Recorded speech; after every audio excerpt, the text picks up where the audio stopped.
One in Three is intended for mature audiences.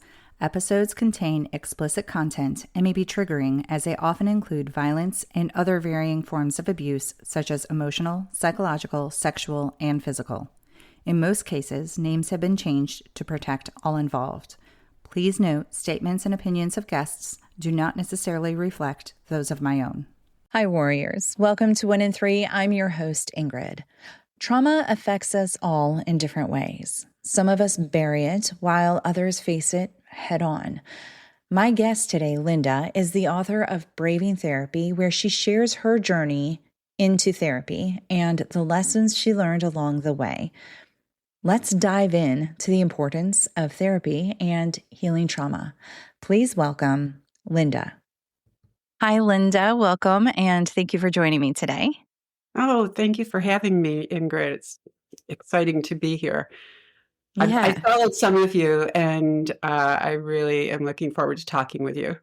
Oh, I'm very much excited for this episode because I think there's a lot of relatable information that we're going to be sharing, not just for myself, but also for many listeners. But before we dive into that conversation, could you share a little bit of a background about yourself, just so the listeners could get to know you a little bit? Yeah. Um, I am in upstate New York. I'm actually sitting in a little cottage that I have on Lake Ontario right now. I'm really resistant to leaving for the year because that means summer's over. So I grew up in this area. I actually grew up in Summers on the Lake. I have a big, happy family, and most of them have cottages or trailers around here. We're pretty just normal middle class family that was close. A lot of siblings. Um, so I will just start out by saying I don't know why, but when I was in high school, I remember this. Um, I just felt really strongly that it wasn't fair that I had such a happy, loving family, and so many people just kind of were twisted around by what life had handed them, that I kind of made it.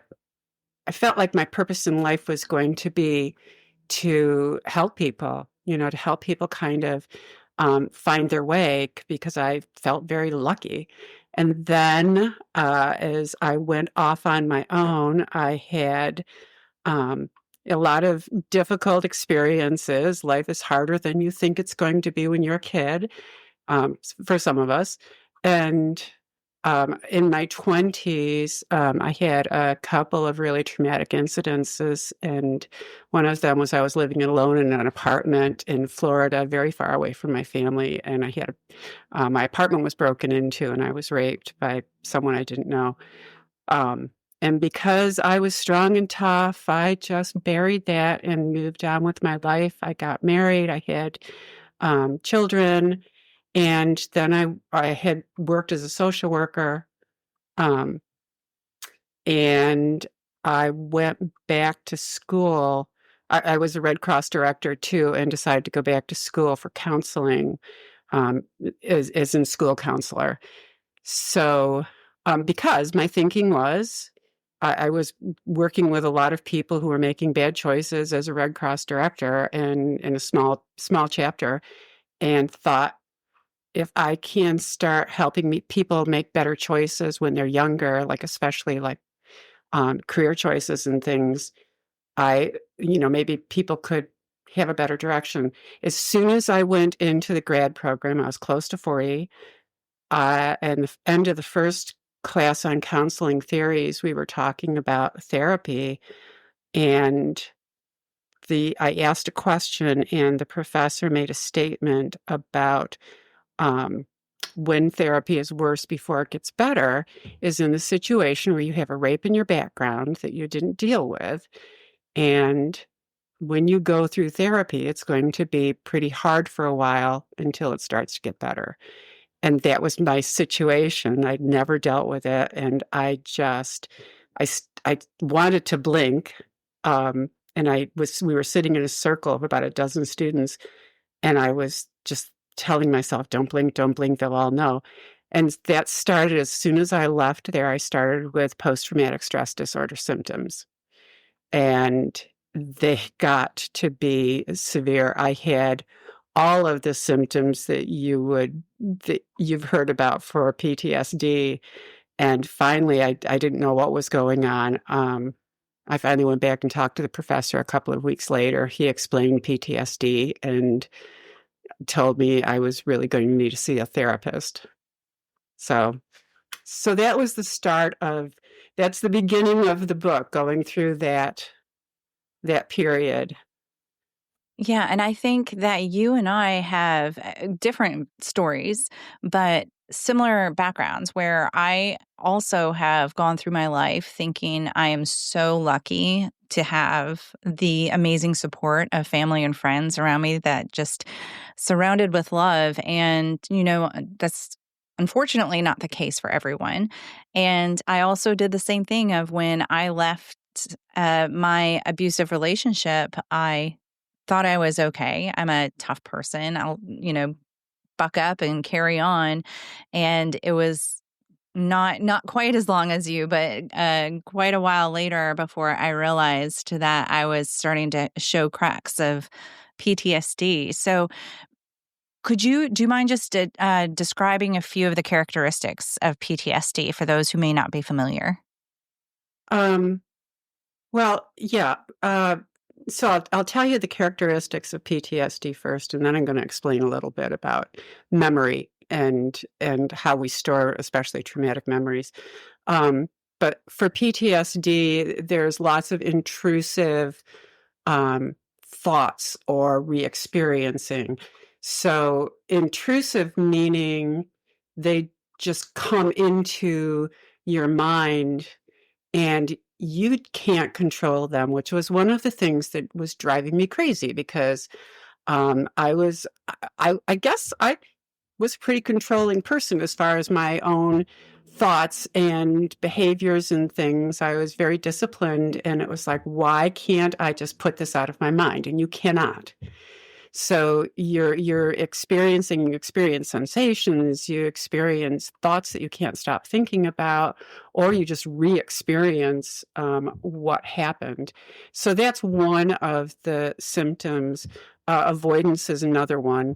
You just want to avoid anything that reminds you of the trauma and anything that might, trigger any of those feelings again, and nightmares, all of that. And I'm feeling like there is more that I'm not thinking of because there is a list of like 3 main areas, but re-experiencing and avoidance and like nightmares and things are a big part of it. And sensations. I had very weird sensations in my body. Well, and that's so important too, is paying attention to your body. I have found that my body will speak to me before my brain catches on to something that's not feeling right. Yeah, yeah. Actually, I had this very creepy feeling in my back, and it was very funny. It wasn't funny, but it was very interesting to me. It felt like my description of it to my therapist at the time was that it felt like I was standing with my back against a wall that had lots of spiders and bugs and snakes and everything, and that I was like right in front of this wall, and I knew that they were all behind me. And if you can imagine that creepy sensation, and I would have that feeling in my back. And I would be in a crowd at night and I would have that feeling in my back. And I was just like, I couldn't get rid of the feeling. It's very creepy. And so this went on for months and it was interesting because I was in a grad program and I had started with my therapist. My grad program was in counseling and counseling theory and all of that while I was seeing a therapist. So I felt like I was getting to watch both sides of it. Like I would be watching him when he was working with me. Um, it took me months to figure it to think about what it was. And I finally realized, and I don't remember what the situation was, but that was exactly the same feeling. And if I explain this as you think about being a kid, when you used to sit around and tell ghost stories in the dark with your friends, and you would feel that creepy heebie-jeebies feeling in your back, and you'd want to turn around because it felt like somebody was going to creep up and grab you. But if you knew if you turned around that people would laugh at you, so you wouldn't turn around and you'd just sit there with that feeling in your back. That's the feeling that I was having in these just normal situations. It was that creepy heebie-jeebies feeling in my back. But then I was having a very difficult time because you really start numbing yourself to emotions, identifying emotions, and identified the emotion that I was feeling as a physical sensation in my body as dread. And dread is the feeling I had when this attack was about to occur and during the attack. That's so interesting how you're able to tie those feelings years later to that specific experience. It took a long time for one thing. And the other thing was even, I mean, therapy was very hard because I was really resistant to talking about a lot of things because, and a lot of my book is about shame and vulnerability and hiding things and being tough and not revealing our weaknesses.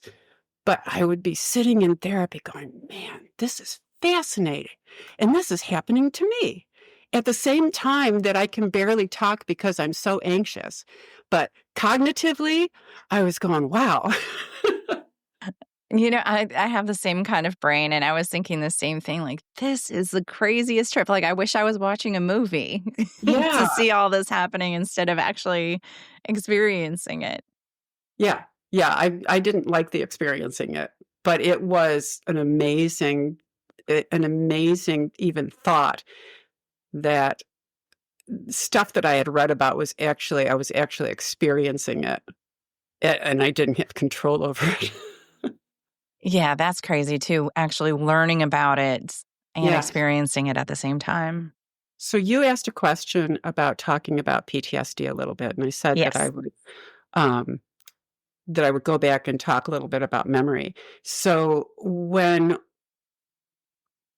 generally when we remember things, I there was a white paper that I read way back then because I was in grad school. I had access to the grad school library, and so I was reading academic papers about this all the time. And one person described memory as biology plus biography equals memory. So the biology is the experience and the way we experience it, our sensations in our body. And the biography is the narrative that you put to it cognitively. You combine the sensations that you had with the narrative that you put to it, and you store it properly in your memory. And there's a part of our brain that deals with all of the really scary kind of stuff that you have to make decisions about right away. It's called the amygdala.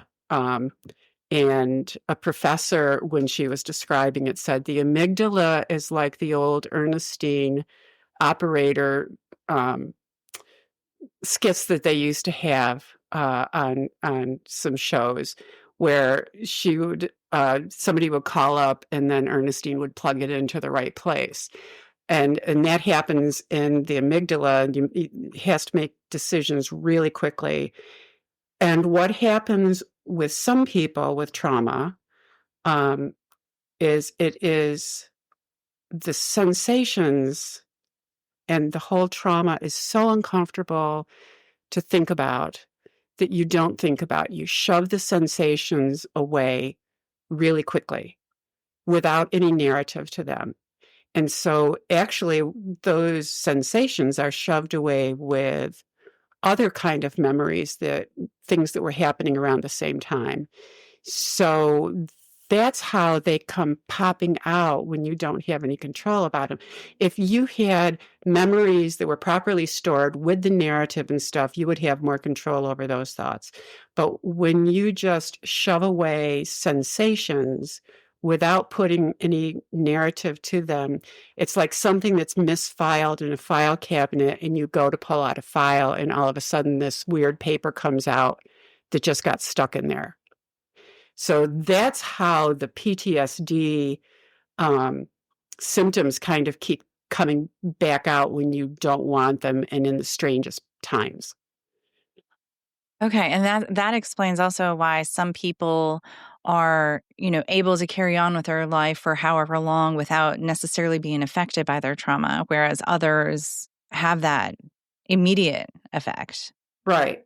For me, it was 18 years before I was triggered.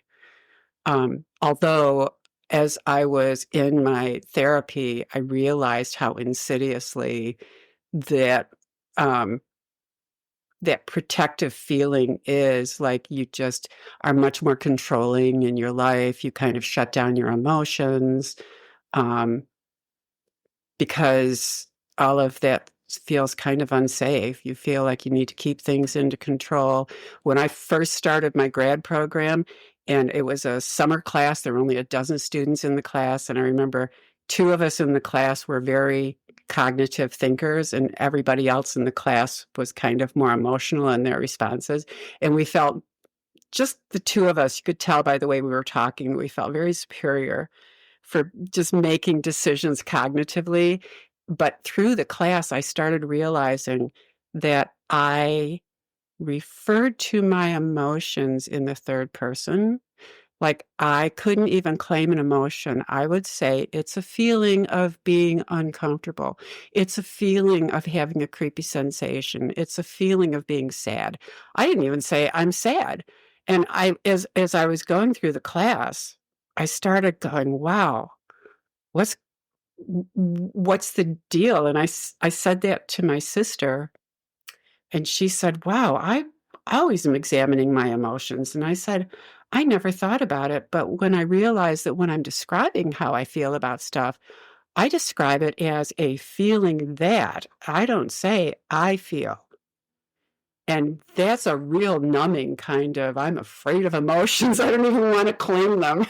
Yeah, I always felt, well, not now, but because I have gone through therapy, but before I would always find it easier to describe somebody else's emotions than my own. Or if I actually in therapy, when I was talking about my emotions, I was referring to myself in a past tense. So like, younger me. Yeah. And that Yeah. was okay, but it was difficult for me to But you say don't claim, myself. yeah, you can't claim it yourself. And the other thing that I realized, and I thought it was just I thought it was just me being empathic, except that this doesn't happen to me much anymore, is I would feel very deeply emotions that I thought other people were feeling.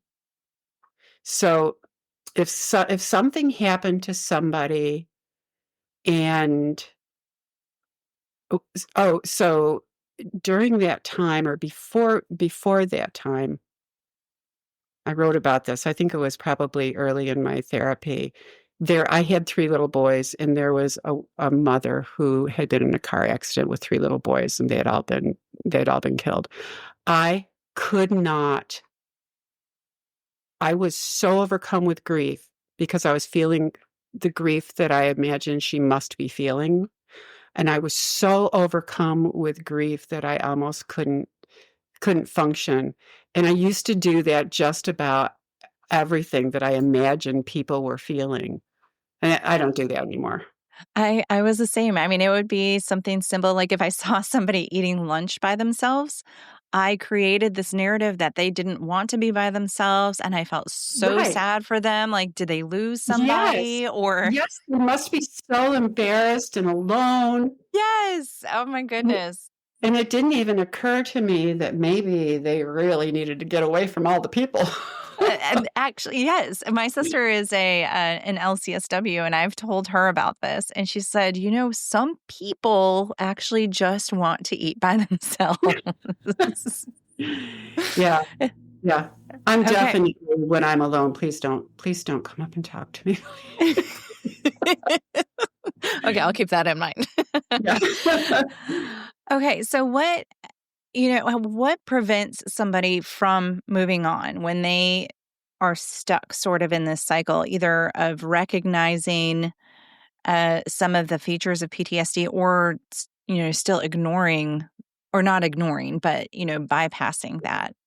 Well, I think it's really easy when you're not suffering from the craziness of PTSD. I mean, once PTSD surfaces, you're going to have to do something about it, because maybe you can wait it out until it gets buried again. But for me, it went on for 5 years.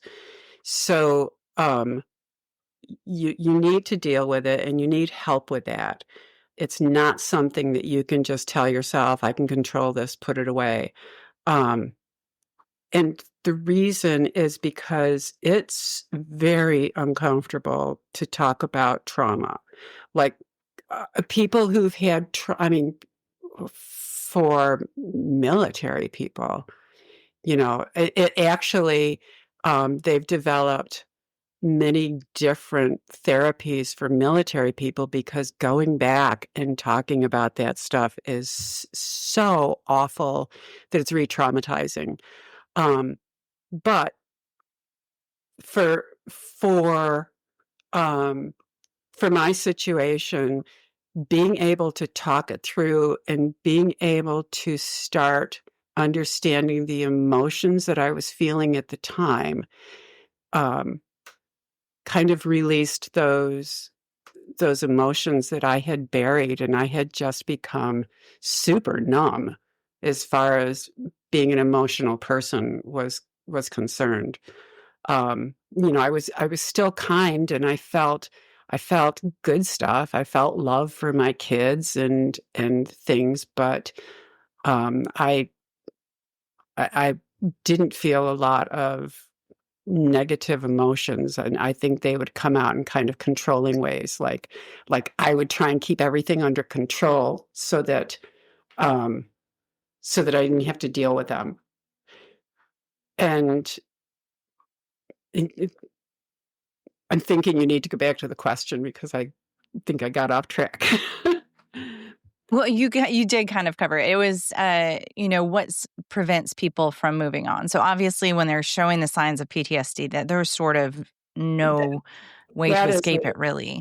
Right, but until then, if somebody says you should get therapy, like, no, I don't think I want to see a therapist because, and most of my book is, I don't know if, I wrote a book about breathing therapy, and it was about this journey of like of realizing I needed to get therapy after almost 20 years and seeking it and all of the things that I had to overcome when I was thinking about therapy. And it was funny because my oldest son, who was a great, um, he was a very good sounding board for me. And he said, you need to include a chapter or at least write about all of the reasons why people don't want to go to therapy, because he'd been through that himself and his, people that he knew. And well, first of all, you think you can handle it yourself or you can, talk to friends, but you don't want to talk about things. There are certain things you just tell yourself you're never going to talk about because those are the things that are the skeletons in your closet or the things that you hide. Um, and you just, even if you went to talk to somebody, you wouldn't talk about that stuff. And my fear was that maybe they would somehow know how to get that out of me. And so that created fear. There are practical fears like how am I going to fit it in? How am I going to pay for this? How am I even going to find the right person? Um, Everything in my head is such a jumbled mess. I don't know how I'd ever start talking about it to begin with. And then what if it's the wrong person and I have to go find somebody else? Um, What if somebody finds out I'm in therapy? All of those things, like everything that you can think of that you're creating an obstacle for yourself about therapy, will come up. And there are, when you're thinking about it, things like worrying about other people finding out you're in therapy. Well, who's going to tell them unless you tell them, because the therapist can't tell them. And honestly, I will tell you that I know people in positions that people do go and talk to, bartenders, things like that, and they do talk.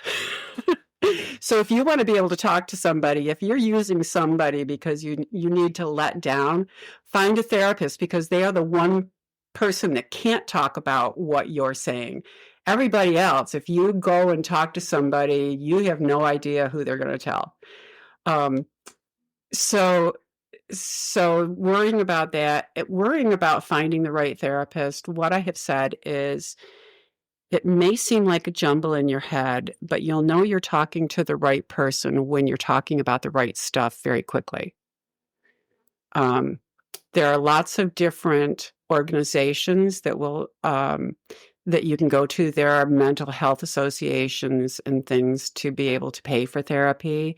And now they're doing therapy online so you can fit it into your life. There's always a solution to all of those. But the big one is worrying about talking about stuff that you don't ever want to reveal. And a good therapist lets you make the decision about what you're going to talk about. A good therapist is not going to direct you. They're going to help you talk. And honestly, if you go to somebody who directs the conversation, then you probably need to find a different therapist. Yeah. So I have a few things I wanted to mention, but directing the conversation is a big one, because there were times I would go into my therapist and I would say, "What should I do?" And she would look at me and she's like, "Okay, Ingrid, we need to talk about this. Let's process through, whatever." And I'm like, "No, I just want you to give me the answer. I just want you to tell me." Yeah. I just want you to fix me. Yes. So I know a few reasons that people don't want to go to therapy is, like you mentioned, what are people going to say? I do believe that at least today, the stigma of therapy is not such a prevalent thing anymore. People are more open in talking about mental health and going to therapy. So that's a really nice thing that's happened over the years. And regarding people who talk, that's bartenders, yes. People who cut your hair. I mean, my therapist, the girl who cuts my hair. Right. Sometimes I would go in and I said, "So, hey, I haven't seen my therapist in a couple weeks, so I'm going to unload on you quick because you're therapist number 2." But yeah, they will talk. They absolutely will talk.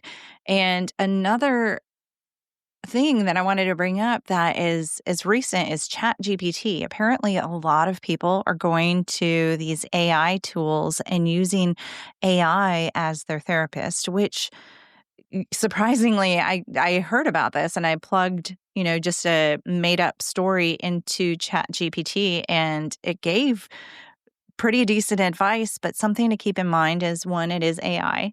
Two, if you speak with a therapist or if you speak with an attorney, they're held to their client privileges and HIPAA laws for, therapists, but ChatGPT is not. Yeah, the other thing that would really terrify me with ChatGPT is we still don't know which direction it's going in. Yes. And there have been times when it has told, I've heard some stories about things that it's told young people to do that are terrifying.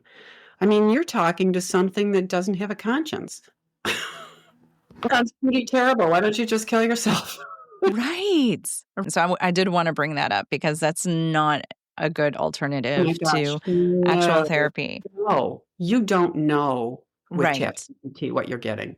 Exactly. And another good resource is, I know your story's not, again, the same as mine, but domestic violence, a lot of domestic violence agencies out there do have resources available for individuals if they need assistance with therapy, that you are able to get therapy through those organizations. So that's a good place to check out. Right. And there are a lot of rape crisis programs um, that are available that will provide counseling.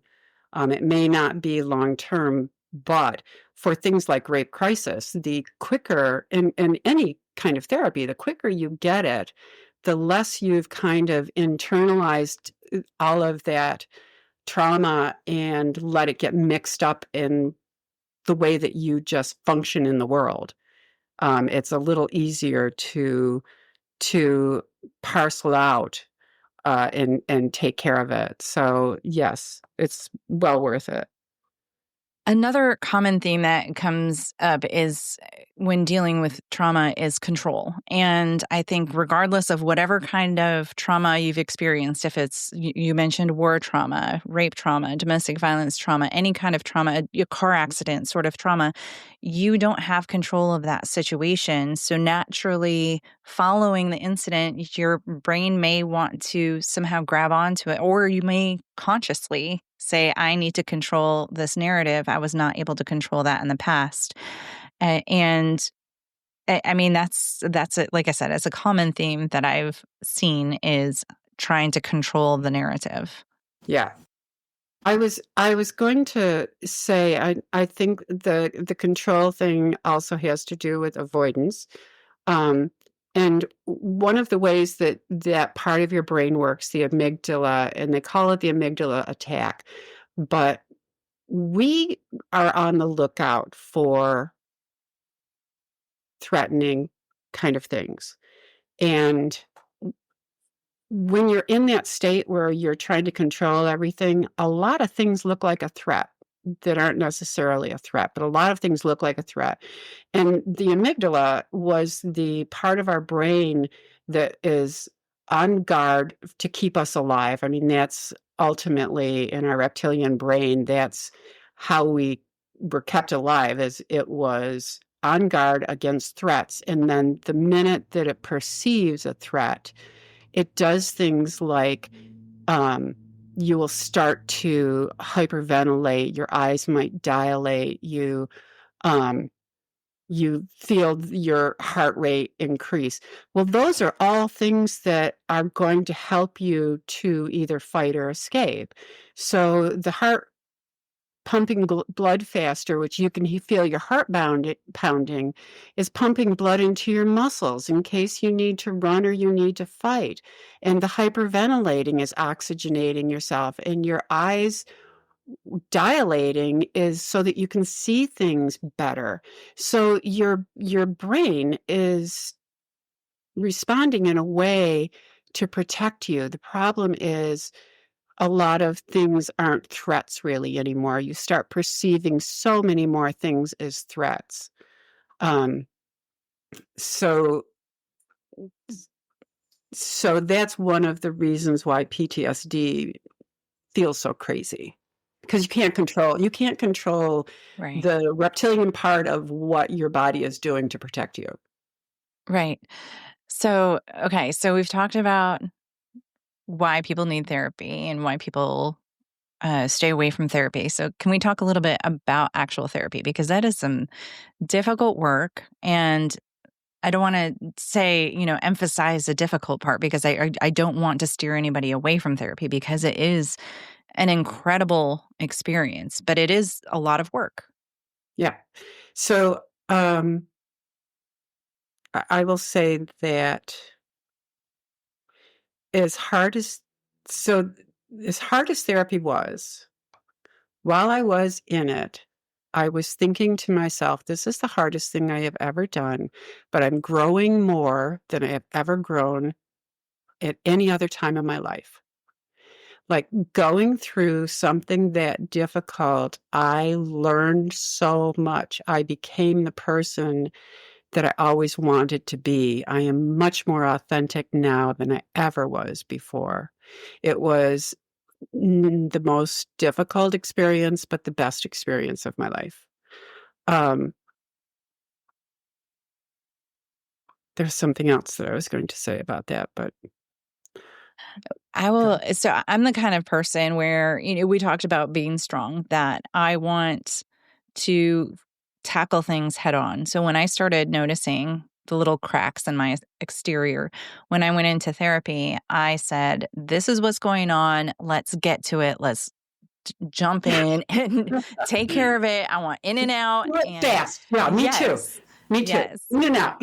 And it wasn't it was not fast. And actually, when we started the conversation, actually, I wanted to talk about that quick too. I had not done therapy before, and I wasn't sure. I had seen things on TV. Am I supposed to lay down on this couch? What am I? What's supposed to happen? And it was really uncomfortable. I sat down for a minute and I said, I don't know what to do. I'm not sure what I'm supposed to do. And she was just like, this is your time, whatever you want to do. And I said, all right. And then I get almost the same conversation. yes, it was just a really strange. Yeah, Right. don't make me talk. Right. And so I just was like looking around. I was like, so, I mean, today I just started like talking about my day. And then eventually she definitely was the right person for me. And I was able to start opening up. And then that's when I jumped in and said, okay, this is why I'm here and I want to get this taken care of. And as we talked more to try to figure out the right modality to get to the root of my trauma, we discovered other pieces that played into it too. And things that you said, like what you mentioned, you became your more authentic self. And here I am in, older age. I was like, I wish I would have known these things about myself when I was 20. Yeah. And it's really incredible how this word is overused, but I don't know what other word to use, is empowering. It really is, because you start to understand yourself and you start to recognize things that you never recognized about yourself before. Yeah. So let me say, when I've done author talks, it's so interesting. So I wrote this book not because it was therapeutic for me. I was a counselor. I used all of the information. I channeled my therapist, my psychologist, a lot when I was working with students, because we did a lot of personal counseling. So I had a very purposeful life after that. But I didn't feel like I was done with the experience until I passed along the learning, which is why I wrote the book. I just needed to pass along that learning, because even when I was sitting there, I was like, oh my gosh, I am learning so much, and I'm changing so much. So that was a big goal of the book. But when I do author talks, I will see people sitting in the audience. I did one at Rotary. See accomplished, successful, smart people sitting in the room when I'm talking about things that you won't share, because there are certain things that you keep to yourself. There are things that you berate yourself about, and just like things like, how could I be so stupid to do that? I won't do that again. And you won't talk about that stuff to anybody else because it embarrasses you. And I was talking about that for myself, because that was one of the things that made it difficult to go to therapy, is I knew there were things I did not want to reveal. And I see these accomplished people in the audience shaking their heads yes when I'm talking about the stuff that you keep to yourself, that you berate yourself about, and ruminate over. How could I do that, and try and figure it out yourself? And my message is that stuff is toxic. That when you are holding stuff inside that you won't talk about, you do not let yourself be vulnerable, that is toxic. Shame is toxic. That when you can reveal that, you really discover how much we have in common, because everybody's got that stuff. And what feels great is to finally talk about something that you are so ashamed about, and somebody goes, oh yeah, that happened to me, and this is how and like suddenly it's not so bad. But when you keep it to yourself, it becomes terrible, and it causes anxiety, and it can cause depression. And uh, there's a psychologist that has a podcast and a newsletter, Dr. Margaret Rutherford, who calls it perfectly hidden depression. And it's accomplished people who will not reveal those things they ruminate about. And that was keeping me also out of therapy. Like until I had to go, I was not interested. Same. And therapy it's like a purge, right? And so you're getting all of that out, and it's in a non-judgmental space. I do have to ask you, Ingrid, how long were Yes. you in therapy dealing with the trauma? I did. So I initially went, I only did like 3 sessions. I'm like, I'm good. But then that's when I formed my little bubble that I was okay. And then I went back, and it was a year and a half that was super, super intense. I mean, we did EMDR, which is, if that's something that you're going to do. I would have loved to do that. My But therapist, it was early on in the EMDR, and he was like, I'm not sure about that. Yes, it was incredible. The things that's when I was talking about, I felt like I was watching a movie. It was it was just incredible. My brain is very vivid. Go Right. ahead. Let me say EMDR for your listeners. It is eye movement, EMDR, eye movement. I just knew it. I always mess. Desensitization. Oh, it's eye movement, desensitization, and reprocessing.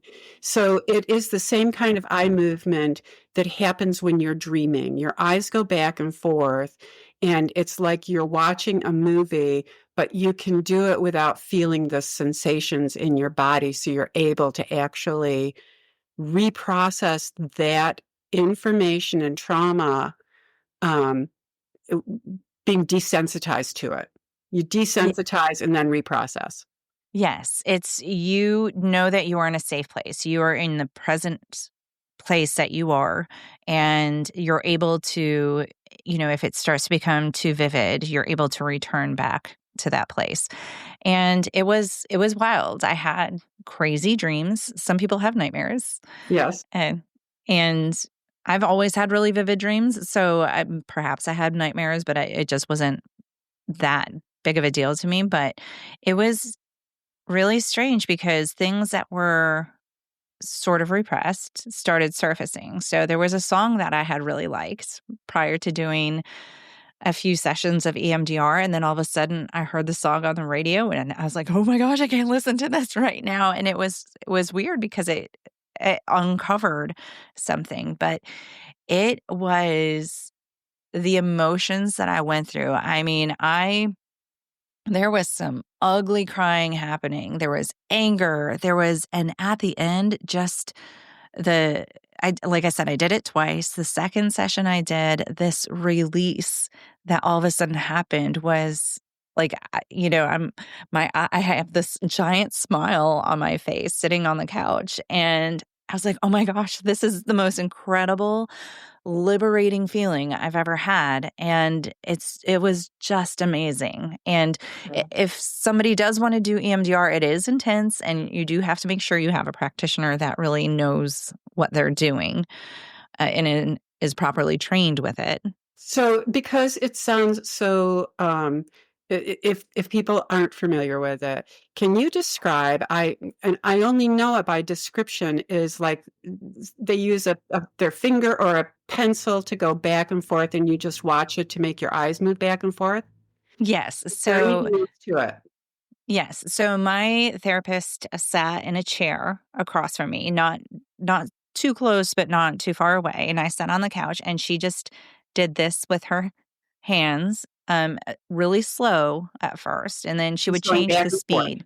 Yes, Right. and so you're watching it back and forth. And I think some may use like a metronome or some sort of a sound effect as well to keep that pace of that tick tock back and forth. And so we just do that and we start talking about the memory. What we did is after talking before we started the actual therapy, we came upon one specific memory that I would go to.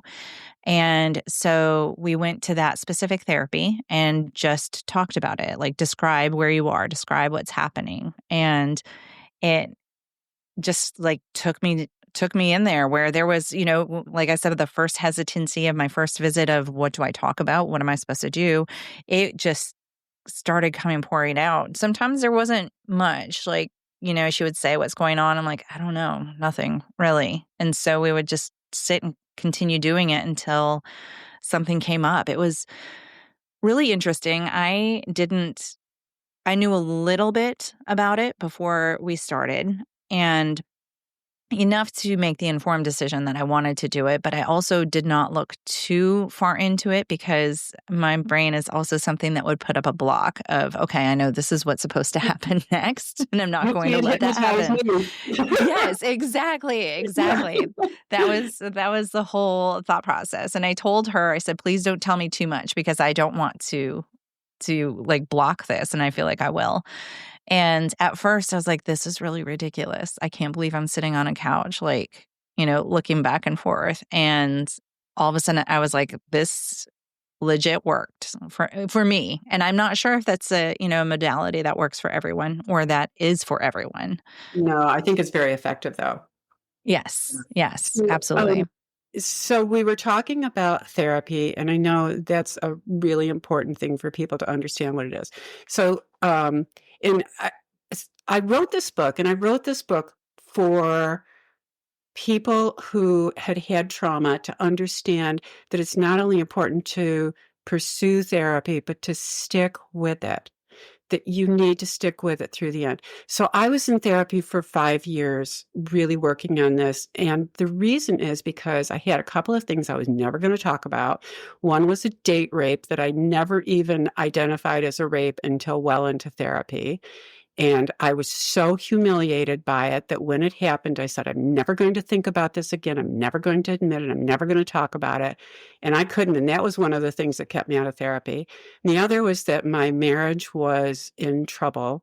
We had a lot of difficulties between us. And within the first month or less, my therapist had said to me, well, we haven't talked about your marriage. It'll be good to talk about that next time. And I said to him, my marriage is just fine. We don't need to talk about that. And so he made a note, and now 20 plus years later, he says, yeah, I remember when you said that. And I was like, oh, that's a problem. And I was so afraid that if we got into those things, that life would change. And the date rape was humiliating for me. So I just did not want to even create a visualization about that for anybody. And my marriage, I was really afraid if we started talking about it, that my marriage would end. So that stuff, there would be sessions because it's like you said, a good therapist is going to let you lead because you need to keep control when you've been in a trauma. You need to be the one in control. If somebody is leading you around, you are not in control, and you're probably not going to stick with that, and it's probably not going to be that helpful. But it took me a very long time because one of the things that when I was sitting in therapy, I mean, one of the things in my head was, if I start the conversation, then he's going to know what I think about. And I wanted to be able to control what other people thought about me. So I had a very hard time starting the conversation. And the only time he would really step in and take charge was when I said, I need help. And if I said I need help, then he would help me start talking. And, as soon as I started talking, the conversations would go to areas that were important, and they may never have been about the rape. I always felt like we should be talking about that, but there was so much in the 20 years almost from the time I'd been raped that I'd kind of twisted around, and, it was like my feelings about things, the way I related with people, all of that. So those were the conversations of therapy. And I know one person said in the reviews, I have about 75 to 80 reviews on Amazon and Goodreads. And I said that I wrote the book for people who had had trauma. But what I discovered was that the book, I sent the book out to a lot of people to read it just because I needed to get reviews. And then a lot of other people started reading it. A psychiatrist said, this really reveals what's going on in the mind of your patient when you're struggling with getting them to talk. And there's a lot of time that I was depressed, and I talk a lot about depression. And a lot of people resonated with that. A lot of people resonated with the holding stuff to themselves and not realizing how toxic that is. So all of those parts of it, not the trauma or the rape, but the therapy and the way we change perspectives and and how healing it is to talk with somebody and get out your emotions resonated with everybody. Because what I did is, in the majority of the book, I wrote about what was going on in my head when I wasn't talking, and why I wasn't talking, and arguing with myself about why it was so hard for me to say anything, and changing my perspective. And part of the perspective change was my conversations with my therapist, Ryan. And part of the perspective change was that I wrote in a journal all of the time. And I would talk to people just about how I was experiencing the therapy, friends of mine or my sisters, and perspective changes that came from that. And my former husband, my ex-husband, who is the father of my boys, I was married to him for 20 years. And at the end of as I was going through therapy, we both went into therapy and realized that we were a mismatch. We both had trauma issues. And so we did split up, but my husband and I would talk about it quite a bit. And he said two things that I put them in the book, I think, because they so resonated with people. First is that you go through your life collecting garbage and keeping it in a bag that you drag around with you in your life. And that's like all of the trauma and stuff you don't want to think about or talk about, but you keep it in the bag and you just drag it around like dragging a garbage bag everywhere you go. And then you meet the person that you want to go through life with, and you each have your garbage bag full of stuff, and you take it and you dump it over your partner's head. And I was like, that is such a wonderful description of what we do. And the other thing he said about therapy, because he got a therapist too, is that a therapist is like, I was the same way. I was like, I just want you to fix me. And I just want you to tell me what to think or what to do or what to talk about. And he said, being in therapy is like going through a jungle with a machete, and your therapist is behind you telling you what to cut. So your therapist isn't leading you through the jungle. Your therapist is just behind you, and as you're seeing branches and areas that are all thick, and it's that chaotic, like there's just so much crap in your head, and the therapist is telling you where to cut. I love that analogy too. Those are both great analogies. Yeah. And that's a lot what therapy is like. And that's a lot what the therapeutic conversation is like.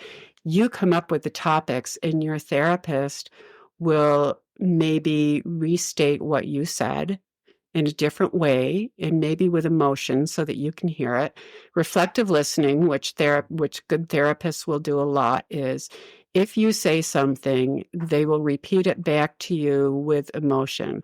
Like, it sounds like you just said blah, blah, blah, and it sounds like it was very upsetting for you, and you may not have realized it was upsetting, but that allows you to go deeper into that. So I also had people that said, I've always been afraid of therapy because you see what it is on TV where people are asking you how you feel, and that's the last thing you want to talk about is how you feel. And that is not how it is. You're totally correct on that, because my therapist would, I laugh actually a lot. I still go to therapy because Yeah, me doing this too. doing this podcast, I was like, I'm not doing this by myself. Like, I need to make sure that I'm talking about not necessarily conversations that anything that I put out on the podcast, is obviously it's out there. But if there's private conversations I've had with guests, I don't talk about that. But I just want to make sure that nothing else bubbles up. And I want to keep myself as grounded as possible and just open. And I love continuing to learn about myself. And there's times I go in, I was like, so nothing's happened. I think I go every 2 or more weeks. And sometimes it's like, there's nothing that's really happened. And so we just start talking. She's like, hold on a second. Can we go Yeah. back to what you just said? Yeah. And then it's like, oh, yeah, you're right. We do need to talk about that a little bit more. Yeah, it was funny. I see my therapist maybe once or twice a year now. It's been 20 years. And when I was writing this book, we met a couple of reasons. I put a lot of words in his mouth because the book is a lot of dialogue. It's not just a story I told. And I wanted to make sure as I was putting words in his mouth that I was being true to the conversations that we had. And his concern was that when I got into talking about the book and things, that it wouldn't be re-triggering. And we talked a lot about that. But I don't see him all that often. He did send me notes. He sent me a lot of his notes from when I was in therapy, and I included some of them in the book so that people could see what it is that they're writing, which, isn't a lot, but it's enough to keep them on track. And the other thing is I did the same thing. I went to him this spring because I was really struggling with marketing the book and, talking about depression. And I was getting down. It was just a lot. And we had a great session. And then he set up another one for a couple of months down the road just to make sure I was doing well. And then I was like, I went in and I was fine. And I said, everything's been fine. I've had a great summer. And he said, well, what was going on that you let yourself get so depressed and you didn't talk to anybody? And I was like, because I know better. And I was just, I don't, okay, this is what was going on. I cannot, when it gets to be chaotic, still, as healthy as I am, when I get chaos in my head and get depressed, I cannot say to somebody, I need to talk. I can't. But what I realized I could do after I went to him the first time was I could do something, I call it throwing your hat over the fence, with a text. And so I said to my 2 best friends who I was going to be seeing the next week, I've been really depressed. I just am really struggling right now. So that when we were together and they didn't jump on it, they were wonderful about it, but they gave me space to talk. And they already knew. It wasn't that I had to say it face to face.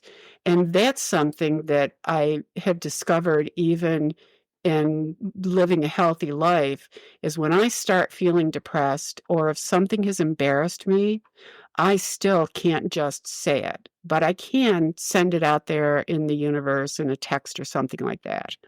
And then that can help me over the hump. Yeah, I find that for me, I have difficulty asking for help and saying that out loud, like I need help. And Yeah. it could be with, whatever variety of topics. So let's talk about your book, Braving Therapy. So it Mhm. takes us on the journey of prior to therapy, in therapy, Yes. and then, The, okay. the majority of the book is in therapy. I mean, the beginning of the book, the prior, is just the setup of what happened to me. And I was very careful writing what I wrote about because I didn't want to trigger anybody that the book could help. Because the primary goal of the book was to kind of be a companion for people who are in therapy. So it is laid out, the therapy section is laid out by sections. I talk about trust. I talk about seeking therapy and pursuing therapy and just what it's like, what the conversation's like, and journaling, and the struggles that you have with trust. There is a chapter about that. And I didn't realize that I didn't trust. And it was a huge issue. There's a chapter about depression and suicidal ideation and all of that I would. It's not just things that I went through, but I also was a companion for students who were going through it when I was a school counselor. Um, and I would explain, I would work as their companion. And that's kind of how I wanted to lay out the middle of this book, to be a companion for people in therapy. Um, and it goes right through. It's partly a companion of explaining things and partly this is how my perspective changed. This is how, this is the kind of stuff you can expect. This is how you heal. Because as my perspectives changed, and I talked all the way through it about what I was thinking and how my perspective really changed, which was healing. But I go right through depression, and then the worst of it, which was when I finally talked about that date rape. Um, and then the things that I think about just in our society that put us in a position where it's easy to get into those situations. And then the last part of the book is the promise. Like, when you stick it out, life changes, your life changes. And the change that I was afraid of, my husband at the time and I went to couples therapy. We did end up getting a divorce, and we never wanted that to happen. But as I said in the book, sometimes you have to give up something for better things to come along. And for us, he's married now for over 20 years to this wonderful woman. And I met the love of my life, who was my soulmate, and we had a wonderful 15 years together. And when he died, I kept expecting that the depression would come back. But the other thing that happened to me through all of this time is I started to develop a real feeling of gratitude for my life and what I've already got. And when Bob died, I still just felt so grateful that I had him in my life. He was kind of the last piece of my healing, because he taught me that I was acceptable no matter what I thought about. That he loved and accepted me no matter when stuff that I would start to try and bury, and he wouldn't let me bury it because I'd start to go flat, which you recognize as you start turning off your emotions and everything. And he would help me talk about things and make me realize that I am acceptable and lovable. And that was like the final piece. And I'm just so grateful for that. Well, and then, like you said, you through therapy, you got to become your authentic self. So it's like your authentic self was actually living your life with Yes. the love of your life. Yes. Which is beautiful. Yeah. So your book, you mentioned it's on Amazon and Goodreads. It's on Amazon and Goodreads. You can get it in any bookstore. It's on Barnes and Noble. So you can, wherever you get your books, you can order it or, possibly buy it. It's in some libraries. And I'll include all of your links in the show notes, but do you have any specific links that you want to share with listeners? I will have, and I'm not sure if they're up there yet, but I have a website, lfeigknipe.com, lfeigknipe.com, and we are putting some pieces of helpful information up there that people can send for, that would include like the overcoming objections to therapy, what to expect in therapy, how to find a good therapist, those kind of pieces of information that people can just have sent to their emails. So that will be up there. And I'm on Braving Therapy. Feig Knipe is on Amazon or Barnes and Noble. You can find the book there. People have said it's a pretty quick read. Okay. Perfect. It's on my read list. It's on Kindle. Yeah, it's also on Kindle. Okay. And so finally, Linda, I believe that every story carries strength. And what is the strength or message that you want to leave with listeners? Oh, I think the big message is it's my philosophy of our life here on earth too, but my trauma and your trauma, people may say, "Oh, that was awful." And it was, and I wouldn't wish it on anybody. However, everybody has really, really hard situations that they go through in life. Everybody has things that they would rather just bury. Well, there are some people that talk about everything, but I think some people that talk about everything do that so that they cover up the stuff they don't want to talk about. It is really important. The stuff that you keep hidden is toxic. And whatever you're afraid of, being vulnerable is what causes connection. That is what connects you to people and makes you feel like life is worth living and you're not alone. But I guess my message is we all have hard stuff, and it is all, it might just be drama in your life, but it is kind of trauma to you. And you need to deal with it. Please don't bury it.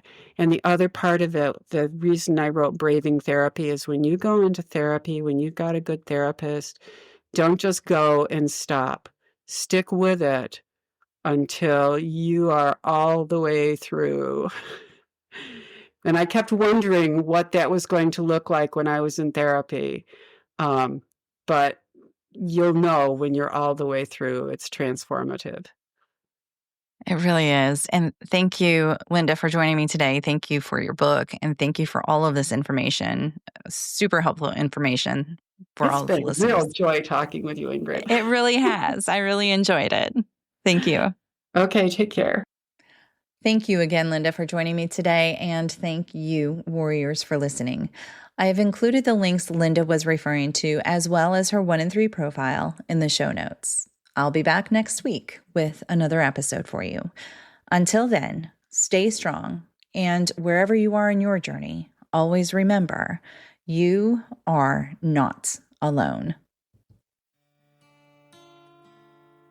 Find more information, register as a guest, or leave a review by going to the website 1in3podcast.com. That's the number 1, IN, the number 3, podcast.com. Follow 1 in 3 on Instagram, Facebook, and Twitter at 1 in 3 Podcast. To help me out, please remember to rate, review, and subscribe. 1 in 3 is a .5 Pinoy production. Music written and performed by Tim Crow.